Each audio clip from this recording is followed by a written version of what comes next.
ನಮಸ್ಕಾರ ಎಲ್ರಿಗೂ, welcome to my YouTube channel. ಇನ್ನು ಯಾರೆಲ್ಲ ನಮ್ಮ ಚಾನಲ್ನ ಸಬ್ಸ್ಕ್ರೈಬ್ ಮಾಡದೆ ನೋಡ್ತಿದ್ದೀರಾ, ಪ್ಲೀಸ್ ನಮ್ಮ ಚಾನಲ್ನ ಸಬ್ಸ್ಕ್ರೈಬ್ ಮಾಡ್ಕೊಳ್ಳಿ. ಪಕ್ಕದಲ್ಲಿರೋ ಬೆಲ್ ಬಟನ್ನ ಕ್ಲಿಕ್ ಮಾಡಿ. ಇವತ್ತು ನಾನು ನಿಮ್ಮ ಜೊತೆಗೆ ವಡೆ ರೆಸಿಪಿನ ಶೇರ್ ಮಾಡ್ಕೊತಿದ್ದೀನಿ. ಇಲ್ಲಿ ನಾನು 2 ಕಪ್ಪು ಉದ್ದಿನಬೇಳೆನ ತೊಗೊಂಡಿದ್ದೀನಿ. ಅದು ಓವರ್ನೈಟ್ ನೆನೆಯೋಕೆ ಬಿಡಬೇಕು.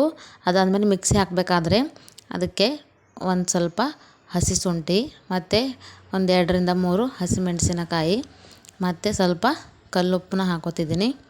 ಅವೆಲ್ಲನ ಹಾಕ್ಕೊಂಡು ಸ್ವಲ್ಪ ನೀರು ಜಾಸ್ತಿ ಹಾಕೋಬಾರ್ದು, ಸ್ವಲ್ಪ ನೀರು ಹಾಕ್ಕೊಂಡು ಇವಾಗ ಮಿಕ್ಸಿಗೆ ಹಾಕ್ಕೊಂಡು ನುಣ್ಣಗೆ ರುಬ್ಕೊಳ್ಳಿ. ನುಣ್ಣಗೆ ರುಬ್ಕೊಂಡಾದ್ಮೇಲೆ ಇವಾಗ ಅದನ್ನು ಒಂದು ಬೌಲ್ಗೆ ಹಾಕ್ಕೊಡ್ತಿದ್ದೀನಿ.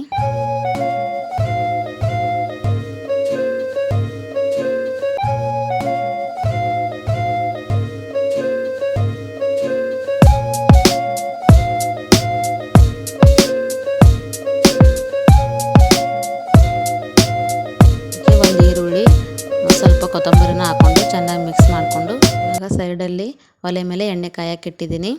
ಲೋ ಫ್ಲೇಮಲ್ಲೇ ಇಡಬೇಕು. ಅದಾದಮೇಲೆ ನಾನಿಲ್ಲಿ ವಡೆನ ಹಾಕೋಕ್ಕೆ ನಾವು ಟೀಗೆಲ್ಲ ಯೂಸ್ ಮಾಡ್ತೀವಲ್ಲ, ಟೀ ಸೋಸೋಕ್ಕೆಲ್ಲ ಯೂಸ್ ಮಾಡ್ತೀವಿ, ಅದನ್ನು ತೊಗೊಂಡಿದ್ದೀನಿ.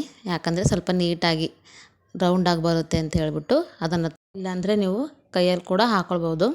ಇವಾಗ ಅದರ ಮೇಲೆ ಸ್ವಲ್ಪನೇ ಕೈಗೆ ನೀರನ್ನು ಹಚ್ಕೊಂಡು ಅದಕ್ಕೆ ಕೂಡ ಸ್ವಲ್ಪ ನೀರನ್ನು ಹಚ್ಚಿ ರೌಂಡಾಗಿ ನಾನು ವೀಡಿಯೋದಲ್ಲಿ ತೋರಿಸ್ತೀನಲ್ಲ ಆ ಥರ ರೌಂಡಾಗಿ ತುಂಬ ಈಸಿಯಾಗಿ ಮತ್ತು ರೌಂಡಾಗಿ ಬರುತ್ತೆ. ನೋಡ್ತಿದ್ರಲ್ವ ಆ ಥರ.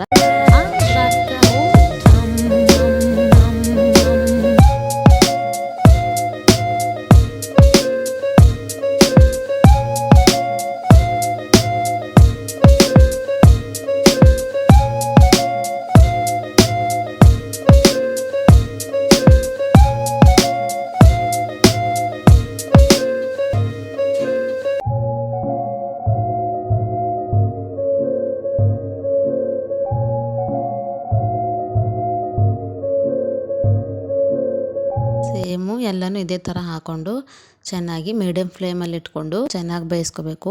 ಮೀಡಿಯಮ್ ಫ್ಲೇಮಲ್ಲೇ ಇಟ್ಕೊಂಡು ಗೋಲ್ಡನ್ ಬ್ರೌನ್ ಬರೋವರೆಗೂ ಚೆನ್ನಾಗಿ ಮಿಕ್ಸ್ ಮಾಡ್ಕೊಳ್ಳಿ. ಹೈ ಫ್ಲೇಮಲ್ಲಿ ಇಡಬೇಡಿ. ಹೈ ಫ್ಲೇಮಲ್ಲಿ ಇಟ್ಟರೆ ಒಳಗಡೆ ಎಲ್ಲ ಹಸಿಯಾಗೇ ಇರುತ್ತೆ. ಅದಕ್ಕೋಸ್ಕರ ಮೀಡಿಯಮ್ ಫ್ಲೇಮಲ್ಲೇ ಇಟ್ಕೊಂಡು ಕುಕ್ ಮಾಡ್ಕೋಬೇಕು. ಸ್ವಲ್ಪ ಲೇಟ್ ಆದರೂ ಪರವಾಗಿಲ್ಲ. ಇವಾಗ ನೋಡಿ ಎಲ್ಲನೂ ಚೆನ್ನಾಗಿ ಕೈ ಆಡಿಸ್ತಾ ಇರಿ. ಅದಾದಮೇಲೆ ಗೋಲ್ಡನ್ ಬ್ರೌನ್ ಕಲರ್ ಚೆನ್ನಾಗಿ ರೌಂಡಾಗಿ ಬಂದಿದೆ ಅಂತ, ಅದಕ್ಕೋಸ್ಕರನೇ ಮೀಡಿಯಮ್ ಫ್ಲೇಮಲ್ಲಿ ಇಟ್ಕೊಂಡು ಕುಕ್ ಮಾಡ್ಕೋಬೇಕು. ಇವಾಗ ನಾನು ಒಂದು ಪ್ಲೇಟ್ಗೆ ಹಾಕ್ಕೊಂಡು ಇವಾಗ ನೋಡ್ತಿದ್ದೀರಲ್ವ ಎಷ್ಟು ರೌಂಡಾಗಿ ಚೆನ್ನಾಗಿ ಬಂದಿದೆ ಅಂತ.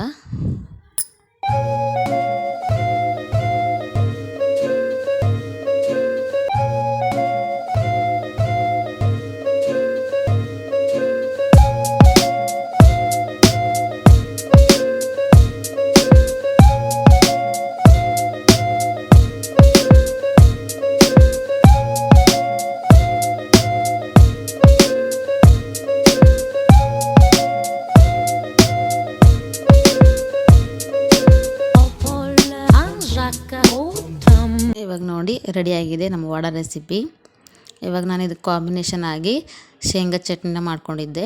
ಈ ರೆಸಿಪಿ ನಿಮ್ಗೆ ಇಷ್ಟ ಆದರೆ ಲೈಕ್ ಮಾಡಿ, ಹಾಗೆ ರೆಸಿಪಿ ಹೇಗೆ ಬಂದಿದೆ ಅಂತ ಕಾಮೆಂಟ್ ಮಾಡಿ. ಮತ್ತೆ ನೆಕ್ಸ್ಟ್ ರೆಸಿಪಿಯಲ್ಲಿ ಸಿಗೋಣ. ಅಲ್ಲಿವರೆಗೂ ಬಾಯ್ ಬಾಯ್, ಟೇಕ್ ಕೇರ್.